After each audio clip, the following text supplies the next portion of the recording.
सहनावतु सहनौ भुनक्तु सह वीर्यं करवावहै तेजस्विनावधीतमस्तु मा विद्विषावहै।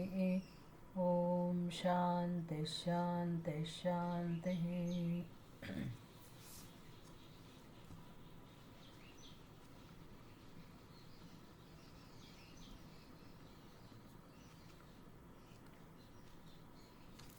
ॐ नीलोत्पलनिभो रामः लक्ष्मणः कैरवोपमः मानसे राजतां मेतौ बोधवैराग्यविग्रहौ।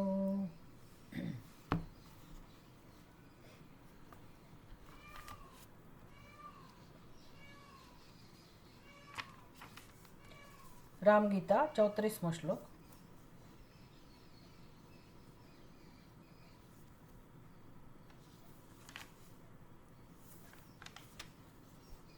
नीतिप्रमाणेन निराकृताखिलः हृदा समास्वादितचिद्घनामृतः त्यजेदशेषं जगदात्तसद्रसं पीत्वा यथाम्बः प्रजहाति तत्फलम्।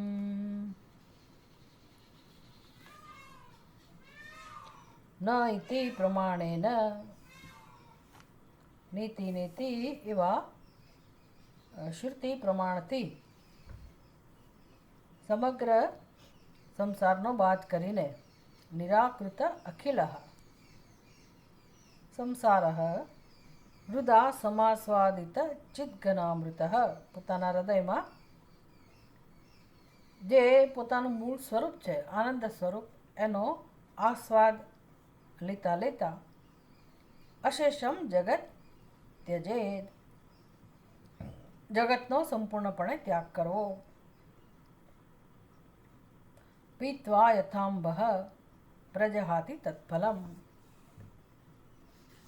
કે જેવી રીતે તમે નાળિયેરનો એના રસનો સ્વાદ લઈને એનું પાન કરીને પછી આપણે શ્રીફળને એનું જળ લઈ લીધા પછી એ જો પેલું લીલું નાળિયેર હોય ત્રોફા તેનું જળ પીને આપણે એ ફળનો ત્યાગ કરીએ છીએ અને શ્રીફળ હોય તો અંદરનું નાળિયેર હોય કે જે કંઈ ખાવાલાયક હોય એ બધી વસ્તુઓ લઈને પછી આપણે બાકીનું જે કાચલી હોય એનો ત્યાગ કરીએ છીએ। તો આ પ્રકારે જ્યારે સંસારમાં આપણે છીએ જ એટલે કે આ શરીર આપણને મળેલું જ છે તો કેવી રીતે જીવન જીવવું, શું કરવું? હવે જેના જીવનમાં શાસ્ત્રનું કંઈ મહત્વ નથી, વેદનું કંઈ મહત્વ નથી, એને આ ઉપદેશ કંઈ કામનો નથી। પણ જે વ્યક્તિને હવે જીવનમાં મહત્વ સમજાયું છે, જીવનનું મહત્વ સમજાયું છે, મનુષ્યના જીવનનું મહત્વ જેને સમજાયું છે કે મનુષ્યના જીવનનું ધ્યેય ક્યારેય ભૌતિક વસ્તુઓની પ્રાપ્તિ, માત્ર ધર્મ અર્થ કામ એટલું જ ના હોય। એટલે ધર્મનું મહત્વ પણ શું છે? ધર્મના આધારે આપણે અર્થ કામ પ્રાપ્ત કરીએ તો શું ધર્મ દ્વારા શાસ્ત્ર એવું કહે છે કે તમે અર્થકામમાં રચ્યા પચ્યા રહો, એટલા માટે ધર્મનું માર્ગદર્શન છે, એટલા માટે ધર્મનું પાલન છે? તો કે ના, જીવનનું ધ્યેય એક જ છે, પુરુષાર્થ એક જ છે। પુરુષૈ અર્થ્યતે ઇતિ પુરુષાર્થ। પુરુષ એટલે જીવાત્મા, જીવાત્માની ઈચ્છા, જીવની ઈચ્છા, આપણે મનુષ્યની ઈચ્છાની વાત કરીએ તો મનુષ્ય માત્ર એક જ વસ્તુને ઈચ્છે છે અને એ છે નિત્ય સુખ। પછી સુખના જ બીજા પર્યાય છે, પ્રેમ કહો, શાંતિ કહો, આનંદ કહો, મુક્તિ કહો, સ્વતંત્રતા કહો, જે કહેવું એ કહો। અનુભવમાં તો એ બધા સરખા જ છે, નામ જુદા છે પણ અનુભવ બધાનો એક સરખો છે। એટલે મનુષ્યના જીવનનું ધ્યેય આ જ હોઈ શકે, આ સિવાય બીજું કોઈ ધ્યેય ના હોય। પણ અજ્ઞાનને કારણે મનુષ્યને આ બધી ખબર નથી અને શાસ્ત્ર આપણને બહુ જ પ્રેમથી ધીરજથી સમજાવીને ધીરે ધીરે આ માર્ગે લાવવાનું કામ કરે છે. તો શાસ્ત્રએ શું કર્યું? એક ઉપાય કર્યો. મને શાસ્ત્ર સીધું એવું કહે કે ભાઈ નિત્ય સુખની જ ઈચ્છા છે અને માટે નિત્ય જે છે એને જ પ્રાપ્ત કરવું જોઈએ, એને ઓળખવું જોઈએ, એના માટે જીવનમાં પુરુષાર્થ થવો જોઈએ. તો હું કંઈ માનવા તૈયાર ના થાઉં એ નિત્ય સુખ એટલે શું વળી ભાઈ, અને નિત્ય સુખ જોઈએ છે કે નહીં એ સમજવા સ્વીકારવા હું તૈયાર ના થઉં. કારણ કે મારા ચિત્તમાં અંતઃકરણમાં અનાદિકાળથી ભોગના સંસ્કાર છે, જગતના વિષયોના ઉપભોગના સંસ્કાર છે. દરેક જીવનની અંદર આ સંસ્કાર છે અને એ સંસ્કારને પછી એ ઈચ્છાના રૂપમાં ઉદ્ભવે. સંસ્કાર એટલે કોઈ જડ વસ્તુ નથી. સંસ્કાર એટલે સંસ્કાર નું માળખું કહો, એનું સ્ટ્રક્ચર, એ સંસ્કાર જે સૂક્ષ્મ સ્વરૂપે જે રહેલા છે એ જ આપણું ખરેખર તો વ્યક્તિત્વ છે. આપણે એના જ બનેલા છીએ. એટલે એ સંસ્કાર સતત આપણી અંદર કાર્યરત હોય છે, ખદબદ થયા કરે. અને જન્મ પણ એટલા માટે જ છે દરેક જીવનો કે ભાઈ આ સંસ્કારો મને પ્રેરે છે. કઈ રીતે? તો કે ઈચ્છા પ્રગટ કરવા દ્વારા. એટલે જેટલું આપણે ભોગવ્યું હોય ગયા જન્મમાં, એની પહેલાંના જન્મમાં, એની પહેલાંના જન્મમાં, એ બધા ભોગના સંસ્કારો આપણને ધક્કો મારતા હોય છે. આ બધું સમજવાની બહુ મજા આવે છે ખરેખર તો. સમજી શકાય એવું છે કે ભાઈ દરેકને પોતાના રાગદ્વેષ, લાઇકિંગ ડિસલાઇકિંગ, કે અમુક જ પ્રકારનું ભોજન ભાવતું હોય, અમુક લોકોને અમુક ન જ ભાવે, નાનપણથી જ આવું હોય. તો એનું શું કારણ હોય? કદાચ આપણે ન ભાવતું હોય તો આ જન્મમાં એ જ ખાવા મળ્યું હોય ને એ જ ખાવું પડ્યું હોય તો પછી એ સંસ્કાર બની જાય. એટલે દરેક વ્યક્તિ શું ખાય છે, શું પીવે છે, શું વિચારે છે, કયા વિષયો ભોગવે છે, એ વ્યક્તિનું સ્વરૂપ બની જાય છે. એટલે આપણે એનાથી વીંટળાયેલા હોઈએ છીએ આ બધા સંસ્કારોથી. એટલે મનમાં એનું ચિંતન ચાલ્યા કરે વિષયોના ભોગનું, એની ઈચ્છા આપણી અંદર પ્રગટ થયા કરે. અને કેમ કરીને મારે એ વિષયો ભોગવવા? કેમ? તો કે મારા સંસ્કાર એવું જ કહે છે કે આ બધા ભોગ ભોગવવા એનું નામ જ સુખનો અનુભવ કરવો. એટલે એની એટલી બધી માત્રા વધી ગઈ હોય છે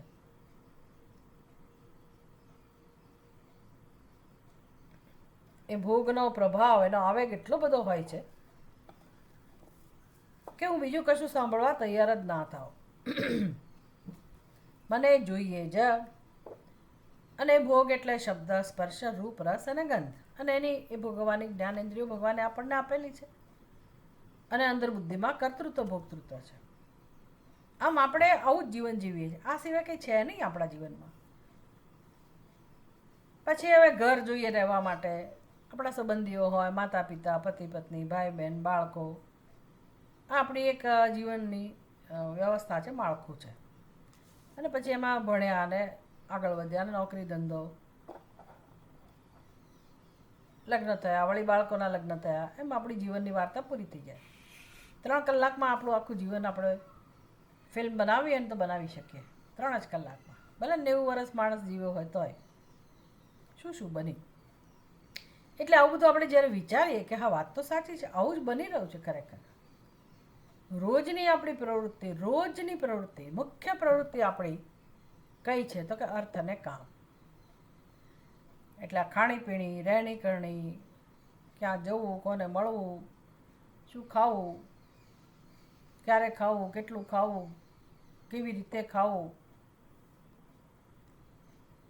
અને બસ સૂઈ જવાનું. આહાર, નિદ્રા, ભય અને મૈથુન. પછી એમાં વળી આપણે આવી રીતે હિન્દુ સંસ્કૃતિવાળા હોઈએ અને ધર્મની શરમ હોય, ધર્મનું જ્ઞાન હોય, એટલે અને જબરજસ્તી હોય કદાચ તો આપણે ધર્મનું પાલન કરીએ. બાકી કોઈ કરે પણ નહીં. પણ જીવનમાં શું કરીએ છીએ? માણસ શું કરે? તો કે આટલું તો કરે જ છે. હવે કરે છે એટલે એનું એ શું થઈ રહ્યું છે એ વિચારતા નથી આપણે, કે જે કરીએ છીએ એ મારું સ્વરૂપ તૈયાર કરે છે. હું જે કરું છું એનાથી જ મારું વ્યક્તિત્વ તૈયાર થાય છે. મારા ચિત્તમાં બધા સંસ્કારો જમા થાય છે અને એ જ સંસ્કારો મને ધક્કો મારે છે કે ભાઈ કાલે હું શું કરીશ, કાલે શું ખાવાનું છે. તો 15 દિવસ પહેલાં શું ખાધું તે યાદ આવે, કે 15 વર્ષ પહેલાં શું ખાધું તે યાદ આવે, જેવી જેની એ. એટલે આ બધી વસ્તુઓનો સ્વાદ માણવો, આવી પ્રવૃત્તિઓ કર્યા કરવી, અને એમાં પછી આપણી અંદર ચિત્તમાં રાગ અને દ્વેષ જમા થાય છે કે ભાઈ આ ભાવે આ ના ભાવે, આ ગમે આ ના ગમે, અને એ બધું પ્રગટ થાય બધા વ્યવહારમાં. પછી વસ્ત્ર પરિધાનમાં, અલંકારોમાં, શૃંગારમાં, રહેણી કરણીમાં, બધામાં.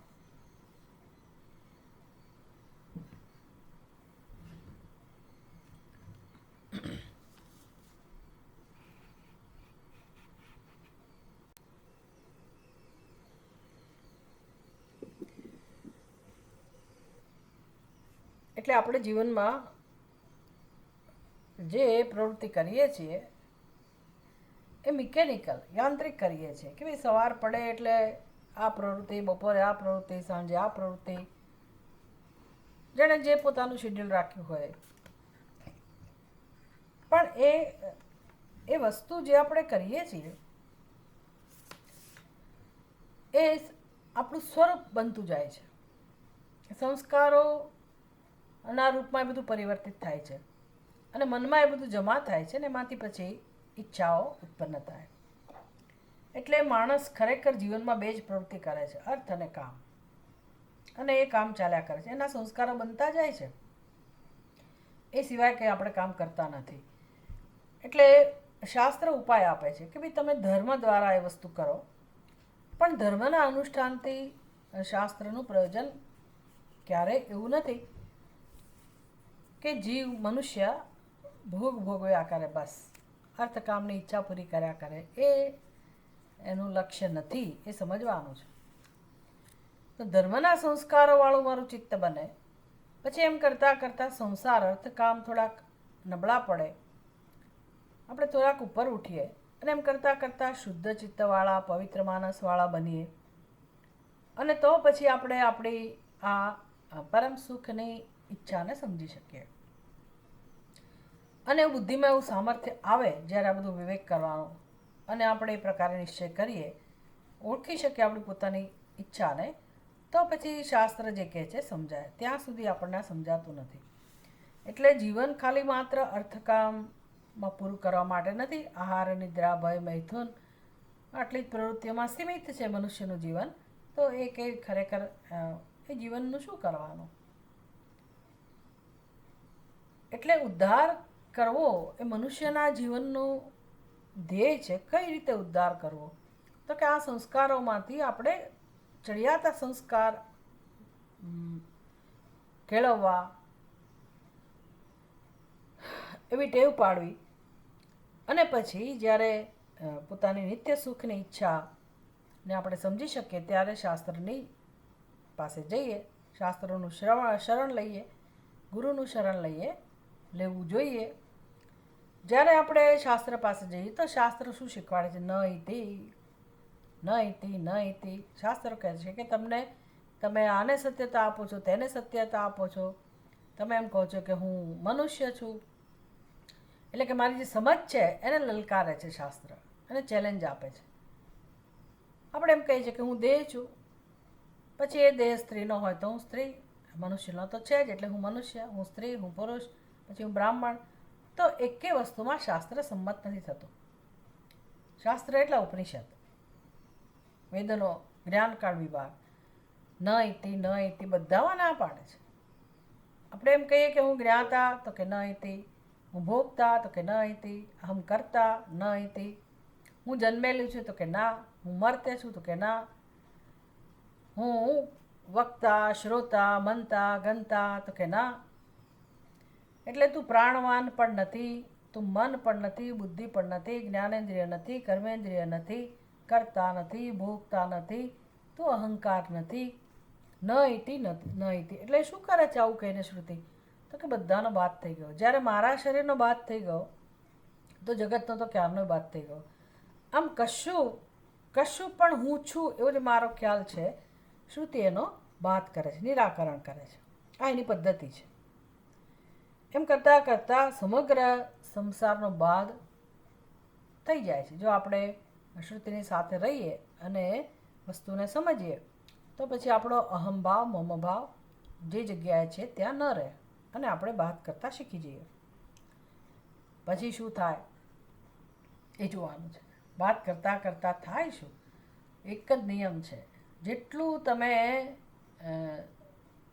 સ્વરૂપથી વિરુદ્ધ વસ્તુને તમે પકડેલી છે એને તમે જ્યારે છોડો તો છોડવાથી તમને લાભ જ મળે.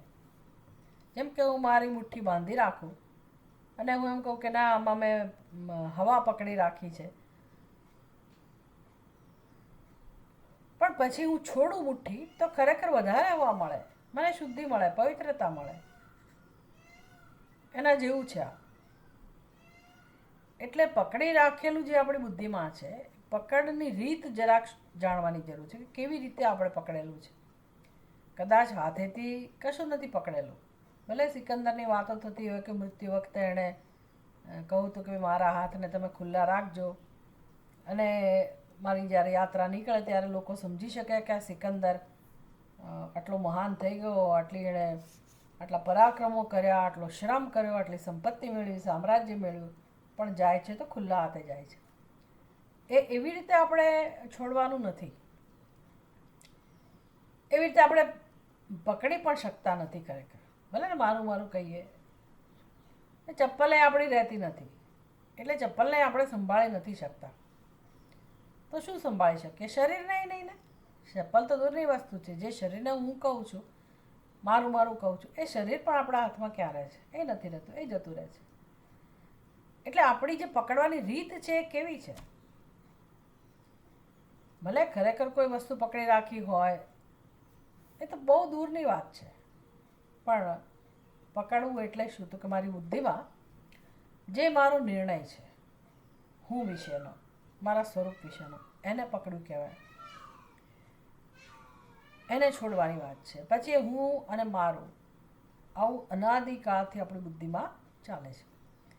એટલે શ્રુતિ કહે છે કે આ જે નિર્ણયો છે એ નિર્ણયોને ધીરે ધીરે બદલવાના છે.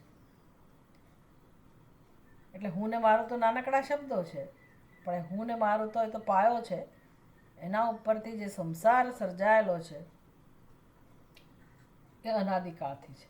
એટલે ભગવાન આ 15મા અધ્યાયમાં ગીતામાં આપણને સમજાવે છે, ઉર્ધ્વમૂલમ અધઃશાખમ અશ્વત્થમ પ્રાહુરવ્યયમ છંદાંસી યસ્ય પર્ણાની યસ્તમ વેદસ વેદવિત અધશ્ચોર્ધ્વમ પ્રસૃતાસ્તસ્ય શાખાઃ ગુણપ્રવૃદ્ધા વિષયપ્રવાલાઃ અધશ્ચ મૂલાન્યનુસંતતાની કર્માનુબંધીની મનુષ્યલોકે. એટલે કેટલું મહાન આ સંસારનું વૃક્ષ છે.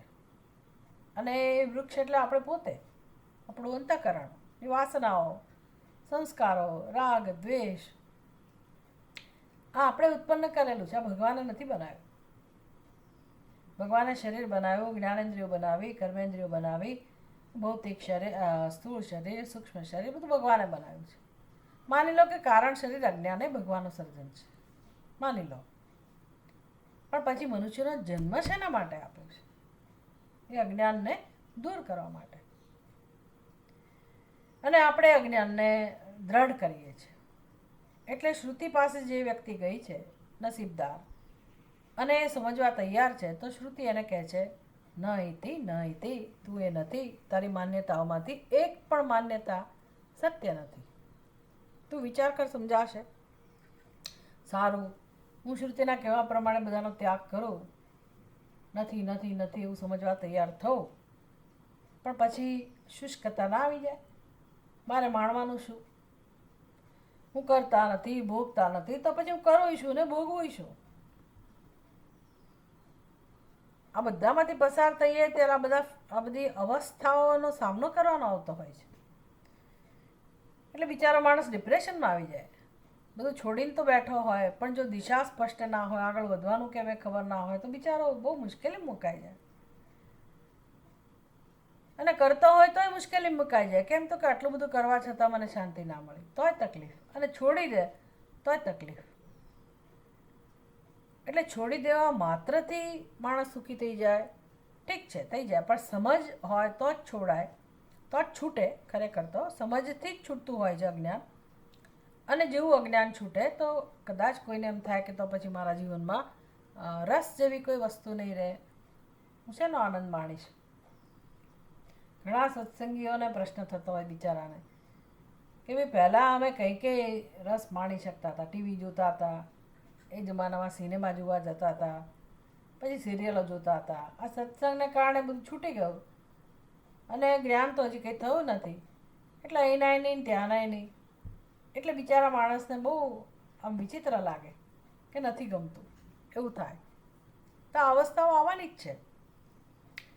પણ ખરેખર જ્યારે આપણે ત્યાગ કરતા શીખીએ છીએ ત્યારે અંદરની તરફ નજર કરીએ, પોતાના સ્વરૂપની તરફ, તો એ જે આત્મા છે એ તો પરમ શાંત સ્વરૂપ છે, આનંદ સ્વરૂપ છે. અહીંયા કહું અમૃત સ્વરૂપ છે. ચિત ઘન અમૃત. એટલે એની અનુભૂતિ, એની તરફ જોઈએ, એના વિશે વિચારીએ તો સમજાય કે એની અનુભૂતિ તો સતત છે.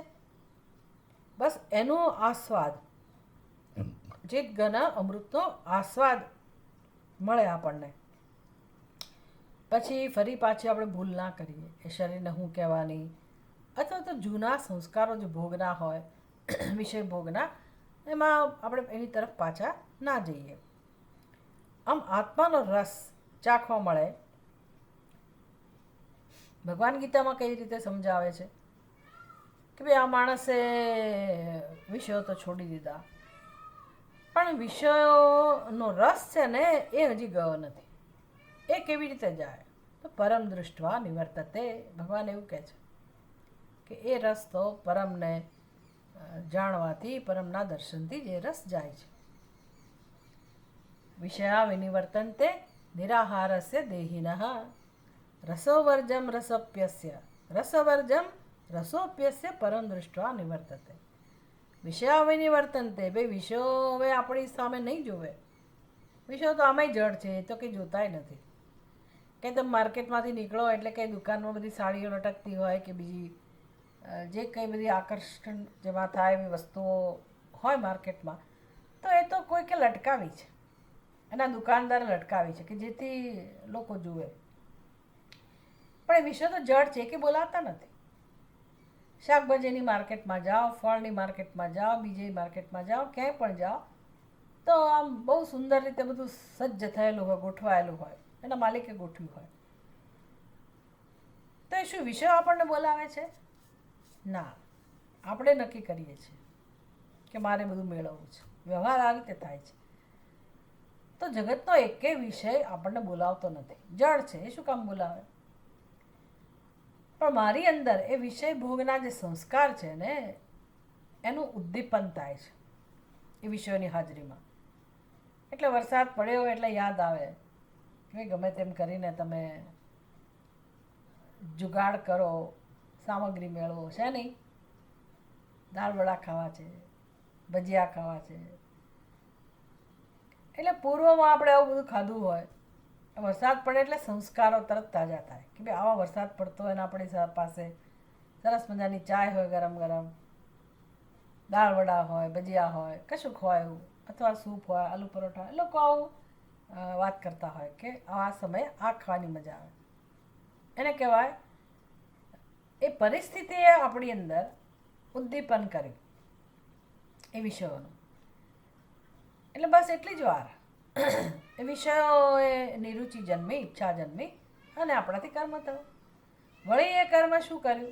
સંસ્કાર જમા કર્યા, વિષયો મેં પ્રાપ્ત કર્યા અને એનો વળી પાછો ઉપભોગ કર્યો. એટલે એના સ્વાદ, એનો ભોગ, એના સંસ્કાર જમા થયા. વળી પાછું એ ઈચ્છાઓના રૂપમાં પ્રગટ થાય. વળી પાછું આપણે કર્મ કરીએ. આમ અવિદ્યા, કામ, કર્મ, જન્મ, મૃત્યુ, સંસાર ચાલે છે. બસ આટલું જ જીવન છે આપણું. એ કનેક્ટિવિટી જતી રહી ત્યારે મેં એવું જ કહ્યું હતું કદાચ કે ભાઈ આપણું 90 વર્ષનું જીવન હોય, 95 વર્ષનું કોઈનું જીવન હોય, તો પણ 3 કલાકની તમે ફિલ્મ બનાવી શકો આખા જીવનની. 3 કલાકની અંદર તમારું આખું, ઘણી વાર તો 3 પેઢીઓ બતાવી દેતા હોય છે લોકો સિનેમામાં. એટલે એવું જ છે જીવન. ફટાફટ જીવનમાં કરીએ છીએ શું? આ જ કરીએ છીએ, આ સિવાય કંઈ થતું નથી. આ જ કરીએ છીએ, એમાં કશું ખોટું નથી આ કરવું એમાં. પણ આપણે આ દ્વારા સમજવાનું છે કે ભાઈ જીવનનો આ પર્પઝ ના હોય, આટલો જ પર્પઝ ન જ હોય, લક્ષ્ય આ જ ના હોય. તો શું લક્ષ્ય છે? તો કે આ બધા ભોગના સંસ્કારોને આપણે જે સમર્પિત થઈને જીવીએ છીએ એની બદલે બુદ્ધિને આપણે થોડુંક આગળ લઈ જઈએ, સત્ય તરફ લઈ જઈએ, આત્મા તરફ લઈ જઈએ. આપણી જે મૂળભૂત ઈચ્છા છે, ઝંખના છે, એની પૂર્તિ તરફ આપણે આપણા વ્યક્તિત્વને લઈ જઈએ, બુદ્ધિને લઈ જઈએ. પછી ધીરે ધીરે એવા સંસ્કારો પાડીએ, સત્સંગના, શ્રવણના, મનનના, ચિંતનના. તો એ નવા સંસ્કારો જે પડ્યા ને એ પછી એવી ઈચ્છા ઉત્પન્ન કરશે કે ભાઈ હા, મારે સત્સંગ કરવો છે, નવું શીખવું છે, અને ચિંતનની પ્રક્રિયા આગળ શરૂ થાય. એમ કરતાં કરતાં જ્યારે ઉપનિષદ સમજાય, આપણને ઉપદેશ સમજાય કે ન ઇતિ પ્રમાણે ન, કે ભાઈ હા સાચી વાત છે, અદૃશ્ય જગત મારો સ્વભાવ ના હોઈ શકે.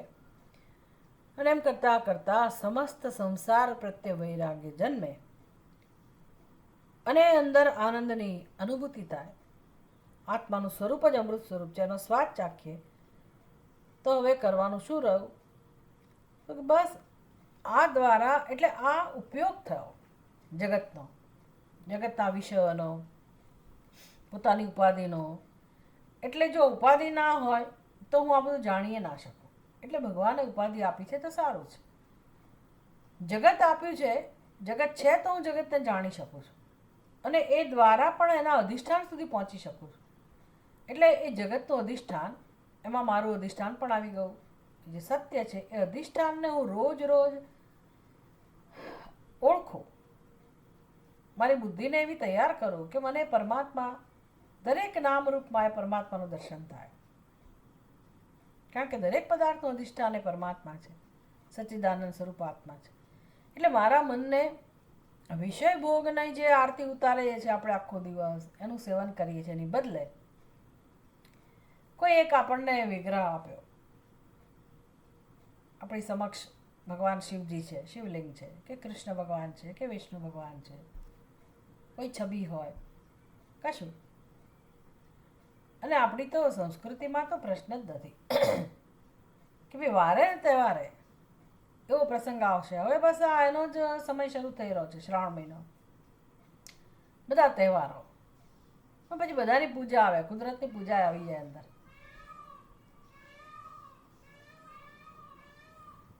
જેટલા વ્રતો છે, બહેનોના વ્રતો હોય, કુમારિકાઓના વ્રત હોય, ગૃહસ્થીઓના જે વ્રત હોય, આ બધામાં કુદરતની અંદર રહેલા પરમ તત્વની ઉપાસના શીખવવામાં આવે છે. જેથી આપણા મનમાં પેલા વિષય ભોગના સંસ્કાર રહેલા છે એની બદલે એ જ જગતની આરાધના થાય, અને આપણે ભગવાનનું સેવન કરીએ, ભગવાનની ઉપાસના કરીએ. બહુ જ આનંદ છે. બીલીપત્ર જોઈને જ આપણને એમ થાય કે ઓહો, શિવજીને ચડાવીએ. સરસ મજાના ફૂલ જોયા હોય તો આપણે એમ થાય આપણી પૂજા રૂમમાં લઈ જઈએ, અથવા તો તમે ત્યાં જ ભગવાનના દર્શન કરી શકો. કેટલા સુંદર ફૂલો ખીલેલા છે.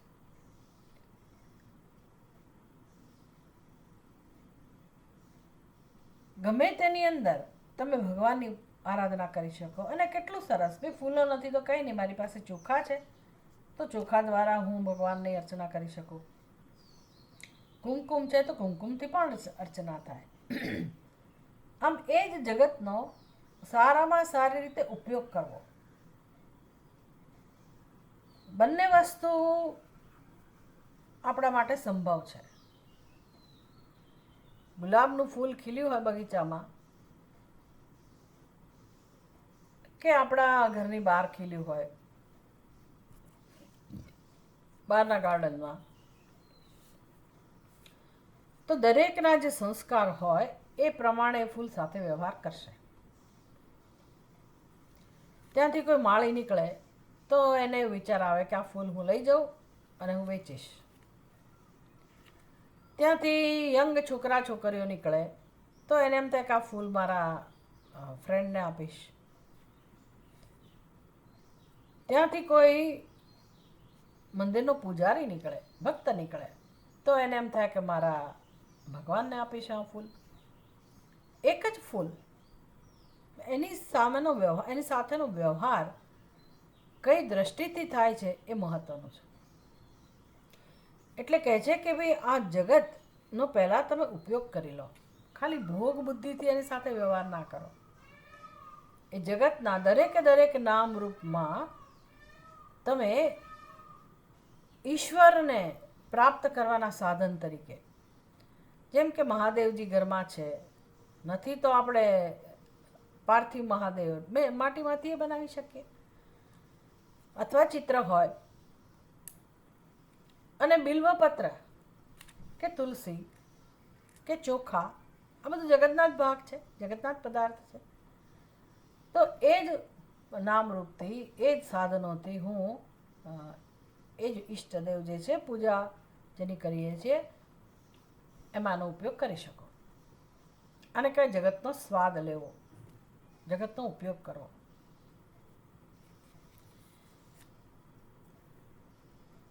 બધું ભગવાને જગત બનાવ્યું છે તો માત્ર ભોગવવા માટે નથી બનાવ્યું. સારું. બીજું, મારા કર્મો તો ભગવદ્ ગીતામાં ભગવાન શીખવાડે છે, સ્વકર્મણા તમ અભ્યર્ચ્ય સિદ્ધિમ વિંદતી માનવ. હું મારા કર્મો શીખું ધીરે ધીરે, કે મારું નાનામાં નાનું કર્મ ભગવાનની પૂજા કેવી રીતે બને. જે સવારે આપણે ભગવાનની પૂજા કરીએ છીએ એ સ્વતંત્ર કર્મ છે. એ કર્મ તો ખરું, એ જુદું કર્મ, વિશેષ કર્મ પૂજાના નામથી ઓળખાય છે તે. પણ પછી બીજું કયું શીખવાડે છે ભગવાન? તો કે મારા મનમાં સંકલ્પ ઉઠતા હોય, બધી લાગણીઓ ઉઠતી હોય, અને મારા ભાગે જે રોજબરોજના કર્મો આવતા હોય, તો એ કર્મમાં હું મારી વિશેષ ભાવના ભેળવું, વિશેષ સંકલ્પ જોડું. એટલે બહુ જ એલર્ટનેસ જોઈએ, બહુ જ એલર્ટનેસ. તો એ નાનામાં નાનું કર્મ જે આપણું છે, ભલે ને પછી એ કચરો સાફ કરવાનો હોય, શાકભાજી સમારવાનું હોય, જે આપણા ઘરમાં આપણે જરૂરી હોય કર્મો, પણ એ કર્મોમાં પણ આપણો પ્રેમ, આપણી ભાવના, આ બધું આપણે ભેળવી શકીએ, રેડી શકીએ અંદર. આવી રીતે એ કર્મથી જેને પણ લાભ થતો હોય એમાં ઈશ્વરના દર્શન કરીને હું આવી પૂજા પદ્ધતિ પણ અપનાવું સાથે સાથે. એટલે આખો દિવસ આ તો આવા કર્મો થતા હોય તો આપણા બધા કર્મો પૂજા બની જાય. સ્વકર્મણા તમ અભ્યર્ચ્ય સિદ્ધિમ વિંદતિ માનવ યતઃ પ્રવૃત્તિર્ભૂતાનામ યેન તમિદમ સર્વમ. આવું જ જગત છે જે ભગવાનથી ઓતપ્રોત છે, ભગવાનમાંથી જન્મેલું છે. આમ જગતના નામરૂપને જોવાની બદલે એ જેમાંથી જન્મ્યું છે, એનું જે અધિષ્ઠાન છે, એ સત્ય જાણીને પછી મારા કર્મો દ્વારા એ ભગવાનની હું આરાધના કરું. આને કહેવાય રસ લેવો, જીવનનો રસ લેવો. આ ન હોય તો આપણે કર્મ તો કરવાના જ છીએ, પણ ખાધું પીધું ને રાજ કીધું, આહાર નિદ્રા ભય મૈથુન, હું ને મારું આપણું કુટુંબ હોય, અને દીકરા માટે કર્યું, દીકરી માટે કર્યું, વહુ માટે કર્યું, ફલાણા માટે કર્યું, ઢીકણા માટે કર્યું, પોતાના માટે કર્યું, પડોશી માટે કર્યું, એમ કરી કરીને આપણે બધું વ્યવહાર કરી નાખતા હોઈએ. દિવસ પૂરો થઈ જાય, જીવન સમાપ્ત થઈ જાય. એટલે જીવન તો જીવવાનું જ છે, પણ મારી સમજ આવે, સમજને અનુરૂપ મારા વિચારો, લાગણીઓ, ભાવના, આ બધું હું વ્યક્ત કરું મારા કર્મોમાં. એ વ્યક્ત કરવું એનું નામ પૂજા છે, એનું નામ છે રસ લેવો. પીત્વા પીત્વા સદ્રસમ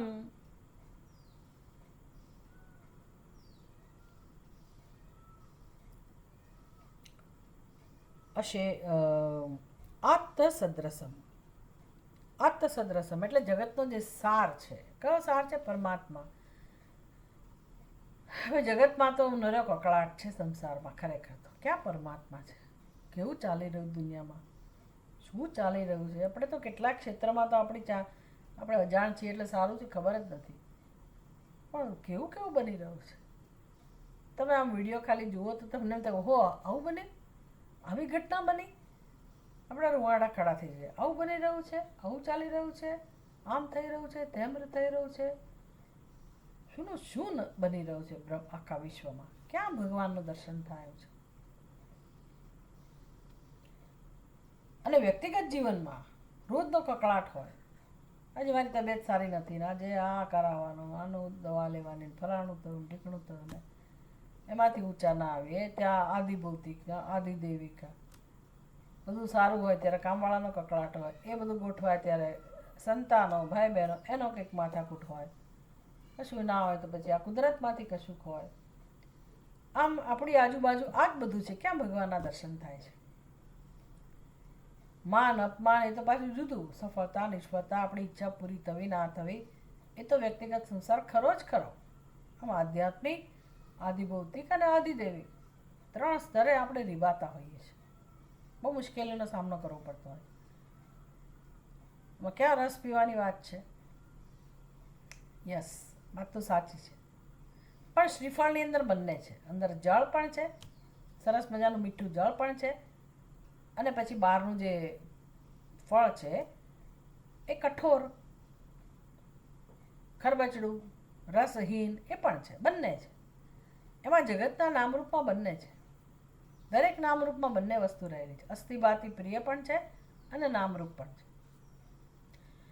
આપણને કેમ દુઃખ છે, સંઘર્ષ છે, જગતમાં કેમ ભગવાન નથી દેખાતા? કારણ કે આપણી દ્રષ્ટિ, આપણી પહોંચ માત્ર નામરૂપ સુધીની છે. અને હું અને મારું, દ્રષ્ટા અને દ્રશ્ય, એને આપણે સત્યતા આપીએ છીએ. એ આપણા જીવનનો પાયો છે. એટલે પછી આવું જ હોય. હું બધાનો ભોગ બનું, બીજાના કર્મનો ભોગ આપણે બનીએ. કોઈ કે અપમાન કર્યું તો એનું કર્મ છે, પણ ભોગ હું બનું. તો વ્યવહાર આવો હોય ભલે, પણ મારી સમજ એવી હોય કે મારું અપમાન કર્યું, બીજી બાજુ મારી સમજ એવી હોય કે મારું એટલે કોનું? આત્માનું અપમાન કોઈ કરી શકે નહીં જગતમાં. આત્મા સિવાય ભિન્ન કોઈ છે નહીં. તો એ મારું અપમાન કર્યું અને મને દુઃખ થયું, એમાં મારો કોઈ ફાળો છે કે નહીં? હું ત્યાં જોઉં તો સમજાશે કે ભાઈ જે મારું સ્વરૂપ નથી એને હું કહું છું. અને અપમાન કરનારમાં પણ હું ખોટા દર્શન કરું છું. ખોટી સમજ છે મારી. એટલે કોઈ જગતમાં માન આપનારોય નથી અને અપમાન કરનારોય નથી. કેમ? તો કે મારાથી ભિન્ન કોઈ છે જ નહીં. આ જે સત્ય છે એની ઉપાસના કરવાનું કહે છે શ્રુતિ. તો એની તરફ મારું ધ્યાન દોરે છે. તો પછી હું અને મારું જે મારી સમજ છે અને એમાંથી જે વ્યવહાર જન્મ્યો છે એ કેવું સાબિત થાય? તો કે એનું નામ જ જીવ સૃષ્ટિ, જે અજ્ઞાનમાંથી જન્મેલી છે અને મિથ્યા છે. તો પછી જે મિથ્યા છે સમજવું, ભાઈ ત્યાં સાપ છે જ નહીં, દોરડું જ છે, અને સાપ જેવું જણાતું તો પણ એ મિથ્યા છે એ સમજાઈ જાય. જેમ કે રણમાં દેખાતું જળ દેખાય છે, પણ મને ખબર છે કે મિથ્યા છે, એટલે હું ત્યાં પાણી ભરવા ન જ જઉં. અથવા તો પાણી જોઈને મારો રસ્તો ના બદલું. આમ મિથ્યાને મિથ્યા સમજવું એનું નામ ત્યાગ. એટલે કે જગતનો ત્યાગ. ત્યજેદ અશેષમ જગત. જગતને તમે સંપૂર્ણપણે ત્યજો, એનો ત્યાગ કરો. ત્યાગ કરો, કઈ રીતે ત્યાગ થાય? ત્યાગ કરવાની વસ્તુ જ નથી. ત્યાગ કોઈ ઘટના છે જ નહીં. એટલે હું બધું છોડી દઉં, પણ મારા શરીરને થોડું છોડી શકું? શરીર તો આવવાનું જ છે, મન પણ આવવાનું છે, અને શરીર છે ત્યાંની જરૂરિયાત પણ છે. એટલે જગતની જરૂર તો રહેવાની જ, અને શરીરે જગત છે, તો એને હું કઈ રીતે છોડી શકું? એટલે જગતને છોડવું એટલે શું? તો કે એના સ્વરૂપને સમજવું, એનું સ્વરૂપ જેવું છે એવું સમજવું. તો એ મિથ્યા છે, મિથ્યા સમજવું એને. પણ અસ્થિભાતિ પ્રિય જે એનો સાર અંશ છે એનો ત્યાગ કરવાની જરૂર નથી. એનો થઈ શકે પણ નહીં, પણ એની નોંધ તો લઈ શકાય, એના દર્શન જરૂર થઈ જાય, કરી શકાય. આપણી ભૂલ ક્યાં છે? એ અધિષ્ઠાનના અથવા જે સાર તત્વ છે ને એની નોંધ હું મારી ઉપાધિમાંય નથી લેતી કે અન્યત્ર જગતમાંય નથી લેતી. આને કહેવાય સપાટી પરનું જીવન. ઊંડા ઉતરતા જ નથી. મારી અંદર એ અધિષ્ઠાન છે પરમાત્મા, પણ એની એ મને ખબર નથી. બીજે તો ભલે હું ના જોઉં ભગવાન, પણ મારામાં તો જોઉં ના, એની એ પડી નથી. મારી અંદર રહેલા બ્રહ્મ સ્વરૂપને પણ ઓળખવું નથી મારે. એની સામે નોંધ નથી લેતા, એની સામે નથી જોતા, એની નોંધે નથી લેતા. એટલું અજ્ઞાન પ્રિય છે આપણને. એટલે કહે છે કે આ પ્રકારે શ્રુતિના આધારે જ્ઞાન પ્રાપ્ત કરીને જે મિથ્યા છે ને મિથ્યા જાણો, અને બ્રહ્મ સર્વત્ર છે. તમારી અંદર હોય જ તો તમારી અંદર રહેલા એ બ્રહ્મ સ્વરૂપને તમે એનું અનુસંધાન કરો, તમારા મન બુદ્ધિથી એનો આસ્વાદ માણો. એ અંદર પ્રગટ થઈ જ રહ્યું છે. અને જગતનો ત્યાગ કરો, જેવી રીતે આપણે નાળિયેરના ફળનો ત્યાગ કરીએ જળ પીધા પછી, એવી રીતે. આમ સુંદર રીતે રામચંદ્રજીએ ઉપદેશ આપ્યો. હવે આગળ કહે છે,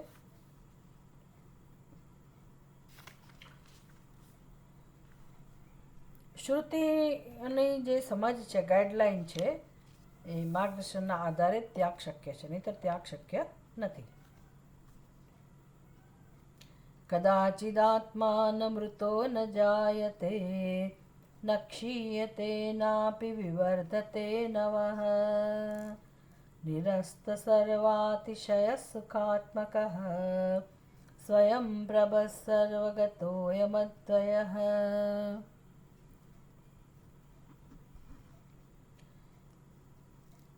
હવે આત્માનું નિત્ય સ્વરૂપ, પહેલા જગતની મિથ્યાતા બતાવી, અનિત્યત્વ બતાવ્યું. હવે આત્માનું નિત્યત્વ બતાવે છે. કદાચિત આત્મા ન મૃત ન જાયતે ન ક્ષીયતે નાપી વિવર્ધતે નવઃ અનવઃ નિરસ્ત સર્વાતિશય સુખાત્મકઃ સ્વયંપ્રભઃ સર્વગતઃ અયમ અદ્વયઃ. કેવળ આત્માનું વર્ણન છે, કેવળ. એટલે આગળ તો આપણને ઉપદેશ કર્યો કે ભાઈ ત્યજેદ, તમે ત્યાગ કરો. અશેષમ, કશું પણ રાખ્યા વગર ત્યાગ કરો. કોનો? તો કે જગતનો. એટલે કંઈક વિચાર કરવાનું કહ્યું આપણને, કંઈક સમજ પ્રાપ્ત કરવાનું કહ્યું, કશું કરવાનું કહ્યું આપણને. જ્યારે અહીંયા તો કોઈ એવું વિધાન નથી, ખાલી આત્માનું વર્ણન છે કે આવો આત્મા છે.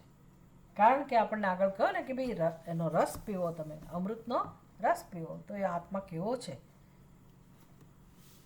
એનો રસ કઈ રીતે લઈ શકાય. કદાચિત આત્મા ન મૃત ન જાયતે. આ આત્મા એટલે કે આપણે, આપણું સ્વરૂપ, આપણું સત્ય એવું છે કે ક્યારેય જન્મતું પણ નથી અને ક્યારેય મરતું પણ નથી. આના માટે આપણે બહુ જ આપણી જાતને નજીકથી નિહાળવી પડે કે મારી અંદર એવો કયો અંશ છે. કારણ કે આપણે તો શરીરને જ ઓળખીએ છીએ અને શરીરને જ હું કહીએ છીએ. એટલે મરવાનું તો આપણને અંદર નક્કી જ છે કે હું મરી જ જવાના. એટલે દુઃખ છે, ભય છે, ચિંતા છે, બધું જ છે.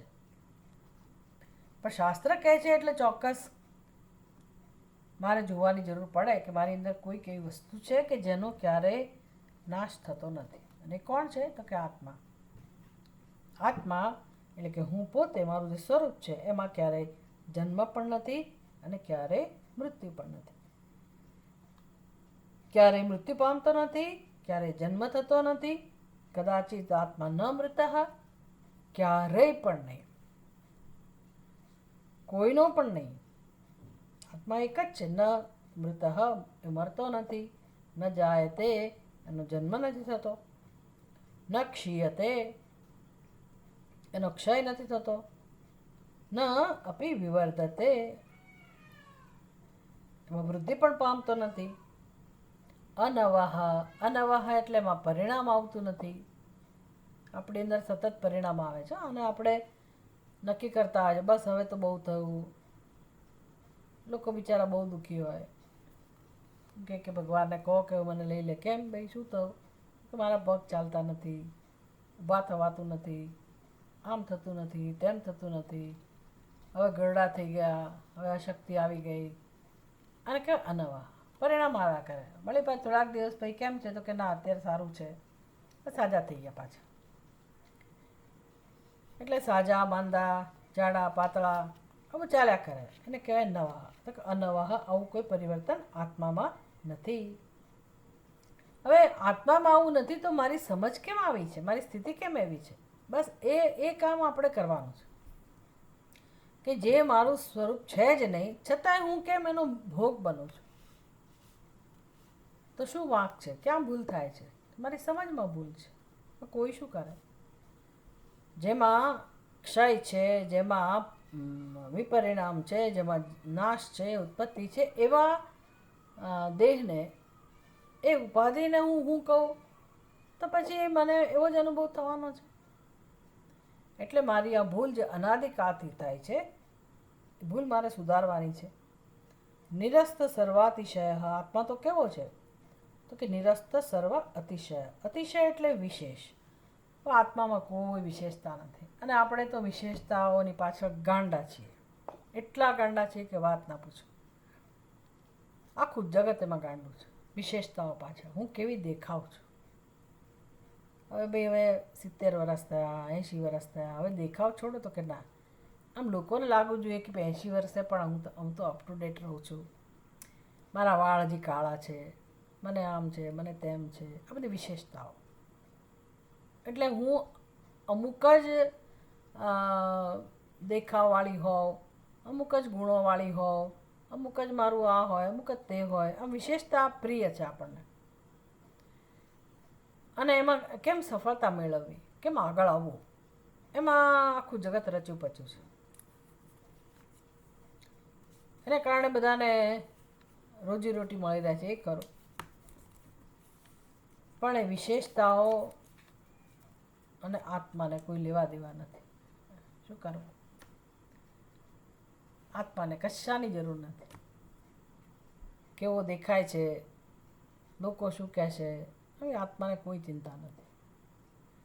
કારણ કે આત્મા સદા સર્વદા પવિત્ર, નિર્મળ, સંતુષ્ટ, આનંદ સ્વરૂપ, જેમાં કોઈ સમસ્યાઓ નથી, જેમાં કોઈ ફરિયાદ નથી, જેમાં કોઈ ઉણપ નથી, જેમાં કોઈ અધૂરાપણું નથી, અને બધી વિશેષતાઓથી જે પર છે, આવું જેનું અનંત સ્વરૂપ છે, એ આત્માને આપણી આ કચકચથી શું લેવા દેવા? પણ આપણી બુદ્ધિમાં એ આત્માનું જ્ઞાન નહીં હોવાથી વિશેષતાઓને ભરેલા છીએ અને બીજાને પણ વિશેષતાથી મૂલવીએ છીએ. અને વિશેષતાઓનું મહત્ત્વ છે, પણ આત્મા સુધી એની પહોંચ નથી. એટલે જેને આત્મામાં પ્રેમ છે, વિશેષતા પાછળ ના ભાગે. જે છે બરાબર છે, જે જ્યાં છે, જેવું છે, ઠીક છે. કોઈ વિશેષણોની જરૂર નથી કે હું સારી છું કે ખરાબ છું કે ફલાણું, કે કશાની જરૂર નથી. એવા આત્મા માટે પ્રેમ જન્મે તો આપણો બધો પ્રયાસ પણ જુદો હોય. આવો આત્મા છે જ. એટલે આપણને શાંતિનો સંદેશ આપે કે જુઓ, તમારા જીવનમાં અશાંતિનું કારણ આ વિશેષતાઓની પાછળનું ગાંડપણ છે. તમે તમારા આત્માને સ્વીકારો તો પરમ શાંતિનો અનુભવ થાય. દેહ, ઇન્દ્રિય આદિ સર્વનું અતિશયત્વ અર્થાત મહત્વ જેણે દૂર કરી દીધું છે તેવો. એટલે દેહની કોઈ વિશેષતા સાથે એને કોઈ જ લેવા દેવા નથી. આ સમજીએ ને તો આપણને આપણા સ્વરૂપનો પૂર્ણ સ્વીકાર કરી શકીએ આપણે. એનું નામ જ આત્મસંતોષ. પછી દુનિયા જખ મારે છે, દુનિયા આપણને કશું ના કરી શકે. જો આપણે આત્માને જેવો છે એવો જાણી લીધો, સ્વીકારી લીધો, સમજી લીધો, તો બહુ શાંતિ છે. અને આનું નામ જ મોક્ષ. આનું નામ જ મોક્ષ. એટલે આત્માને જાણવો, સમજવો, અનુભવવો, જેવો છે એવો એનો સ્વીકાર કરવો, એ પરમ તૃપ્તિ અનુભવવાનું કામ છે. સુખાત્મક. કેમ આવો આપણને સંતોષનો અનુભવ થાય છે? તો કે સુખાત્મક. આત્મા છે જ આનંદ સ્વરૂપ. એટલે બધો બોજો જતો રહે, બધી ચિંતાઓ જતી રહે. પણ એનું જ્ઞાન થાય કે નહીં? તો કે ના, કે મારી બુદ્ધિએ મારે સજાગ રહેવાની જરૂર નથી કે આ હું સચ્ચિદાનંદ સ્વરૂપ છું, વારે વારે બોલવાની એવી જરૂર ના પડે. કેમ તો કે સ્વયં પ્રકાશ છે, સ્વયં પ્રભા, એની મેળા જ અનુભવાય છે. એટલે આપણે તો છોડવા સિવાય કંઈ કરવાનું જ નથી ખરેખર. સુષુપ્તિમાં કેવું આપણે આરામથી છોડી દઈએ છીએ, આપણે નથી છોડતા. ભગવાનની દયાથી બધું છૂટી જાય છે. ત્યાંથી શીખવાનું છે. સુષુપ્તિમાં જો જરાક પણ પકડી રાખ્યું, સહેજ પણ તમને અંદર કંઈક કચકચ ચાલતી હોય તમારા મનમાં, બુદ્ધિમાં કંઈક, એ જે ક્ષેત્રમાં હોય, કે કાલે શું થશે ને, પહેલાંનું શું થશે ને, પહેલીનું શું થશે, મારું શું થશે ને, એ તબિયતની ચિંતા હોય, ગમે તે કંઈક વૃત્તિ અંદર ચાલતી હોય, કંઈક પણ, ત્યાં સુધી આપણે ઘસઘસાટ ઊંઘી શકતા નથી. જેવું આ છોડ્યું, છૂટી ગયું જ્યારે પણ, બસ પછી શું મળે છે ભેટમાં? પરમ શાંતિ મળે છે. એ શાંતિ મળે છે એનું કારણ કોણ છે? તો કે જેણે, જેમાં કોઈ વિશેષતા નથી, જે સુખાત્મક છે, જે સ્વયં જ્ઞાન સ્વરૂપ છે, એ જેવો જેવો અનુભવાય છે. એટલે જાગ્રતમાં પણ એવા આત્માને જ્યારે હું કહેતા શીખું, અને એ જ હું છું, આ દેહ ક્યારેય હું ના હોઈ શકું, મારી બુદ્ધિ સમજે અને દેહાત્મ બુદ્ધિનો નાશ થાય, તો પછી આનંદની અનુભૂતિ સહજ રીતે થાય. એટલે આવું વર્ણન એટલા માટે કરે છે કે જેથી આપણને આત્માની ઉપાસના કરવાનું મન થાય, આત્માનું ચિંતન કરવાનું મન થાય, એકલા બેસવાનું મન થાય થોડીક વાર, કે હું આ બધું જે સાંભળું છું, વાંચું છું, મનન કરું છું, એનો અનુભવ તો કરું. તો હું શાંતિથી ચકાસી તો જોઉં કે ભાઈ કશું કર્યા વગર હું શાંતિથી બેસું તો મને શાનો અનુભવ થાય છે. મોટે ભાગે ઊંઘ આવે. એટલે એટલી સાત્વિકતા આપણી અંદર હોય ધ્યાનમાં બેસવાની, અને ઊંઘને તાબે ના થઈએ, અને આપણી પાસે આટલું જ્ઞાન હોય, જ્ઞાનની શક્તિ હોય, માર્ગદર્શન હોય, તો આત્માને માણી શકીએ. એ જે પરમની અનુભૂતિ થાય, પરમ સમીપતાની અનુભૂતિ થાય, આનંદની અનુભૂતિ થાય, પછી કોણ આ સંસારના રસોની પાછળ ભાગે? સંસારમાં કોઈ રસ છે જ નહીં, પણ એવી કોણ દોડધામ કરે? કોઈ ના કરે. પોતાની પાસેથી જ બધું મળી રહેતું હોય, શું કામ બીજે જાય? આવું આપણને ભાન થાય એટલા માટે વર્ણન છે કે આત્મા તમારો આવો છે, સર્વગત. પણ હું મંદિરમાં બેસું તો જ મને લાભ થાય? ભાઈ ના, તમે જ્યાં હો ત્યાં. આ વેદાંતમાં એટલું સારું છે કે તમે કદાચ સ્નાન નથી કર્યું ને, તમારા કોઈ ઠેકાણા નથી, તમે ઊંઘમાં, એટલે મીન્સ પથારીમાં હો કે હોસ્પિટલમાં હો કે ક્યાંક ગયા હો, ગમે ત્યાં, પણ આત્મા તમારી સાથે છે, એટલું બહુ સારું છે.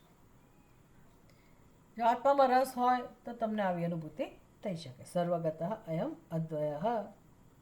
અદ્વય એટલે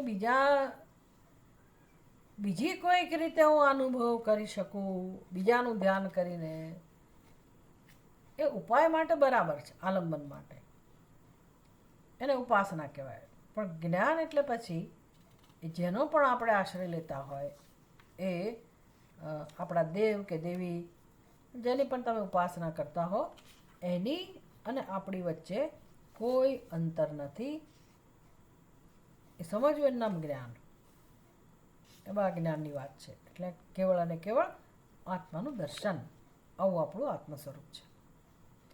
હવે એ પ્રકરણ બદલાય છે, અધ્યાસનું નિરૂપણ શરૂ થશે 8મા પ્રકરણથી. અધ્યાસ કોને કહેવાય? જે આપણે બ્રહ્મસૂત્રમાં શીખેલા છીએ, અધ્યાસ ભાષ્યમાં એનું વર્ણન છે.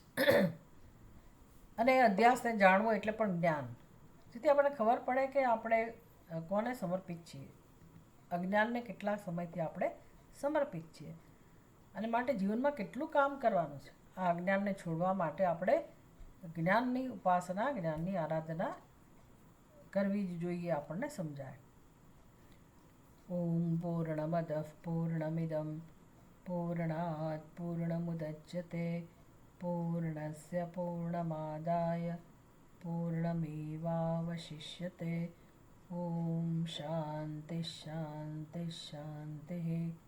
હરિ ઓમ શ્રી ગુરુભ્યો નમઃ. હરિ ઓમ.